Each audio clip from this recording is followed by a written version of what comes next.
संगीत। नवाब की माँ को हीर पसंद आ जाती है और ये सुनते ही नवाब खुशी से फूला नहीं समाता।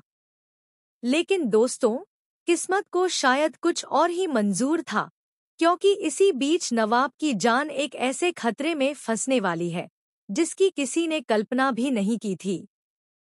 क्या हीर बचा पाएगी नवाब की जान? क्या हीर सिर्फ एक फेक गर्लफ्रेंड होकर रह जाएगी, या फिर किस्मत उसे नवाब की असली हमसफर बना देगी? जी हां दोस्तों, कलर्स टीवी के नए सीरियल तू जूलियट जट दी में अब शुरू होने जा रहा है असली हाई वोल्टेज ड्रामा, जहां हर मोड़ पर आपको मिलेगा सस्पेंस, इमोशन, प्लॉट ट्विस्ट और ढेर सारी अनएक्सपेक्टेड सरप्राइजेज। अब तक आपने देखा कि आखिरकार हीर नवाब की फेक गर्लफ्रेंड बनने के लिए राजी हो जाती है। लेकिन यहाँ कहानी सिर्फ इन दो किरदारों के बीच की नहीं है, बल्कि इसके पीछे छुपा है एक गहरा राज जिसकी भनक किसी को नहीं। जब नवाब की माँ गुलाब और हीर की पहली मुलाकात होती है, तो माहौल में टशन भी होता है और थोड़ी कसक भी। सवाल जवाब, शक, तनाज और तीखे तर्क। लेकिन इन्हीं बहसों के बीच नवाब की माँ के चेहरे पर एक अजीब सी संतुष्टि दिखती है, जैसे वह हीर को परख रही हों, टेस्ट कर रही हों, और शायद कहीं न कहीं अपने पुरानी दुश्मनी का पर्दा भी डाल रही हों।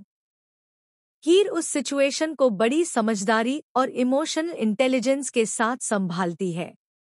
लेकिन आखिर में बात बिगड़ जाती है और दोनों के बीच तीखी बहस हो जाती है। वहीं दूसरी तरफ नवाब को अंदाजा भी नहीं कि उसकी माँ सिर्फ शादी के लिए राजी नहीं, बल्कि एक पुराने बदले की कहानी को अंजाम देने के लिए एक चाल चल चुकी है, और इस चाल का हिस्सा बन चुकी है हीर, बिना कुछ जाने। जब नवाब घर आता है, तो उसकी माँ गुलाब उसे बताती है कि उन्हें हीर पसंद है। नवाब खुशी से झूम उठता है, लेकिन इस खुशी के पीछे छिपा है एक डरावना राज, क्योंकि गुलाब असल में हीर को अपनी बहू नहीं, बल्कि अपने पुराने दुश्मन की बेटी के रूप में पहचान चुकी है। और वो ये भी जानती है कि हीर के पिता ही वह शख्स थे जिन्होंने सालों पहले गुलाब के परिवार को बर्बाद किया था।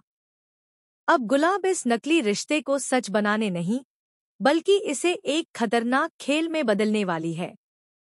ऐसा खेल जिसमें प्यादे होंगे हीर और नवाब, और शाह और मात गुलाब की। वहीं आने वाले ट्रैक में कहानी लेती है एक चौंका देने वाला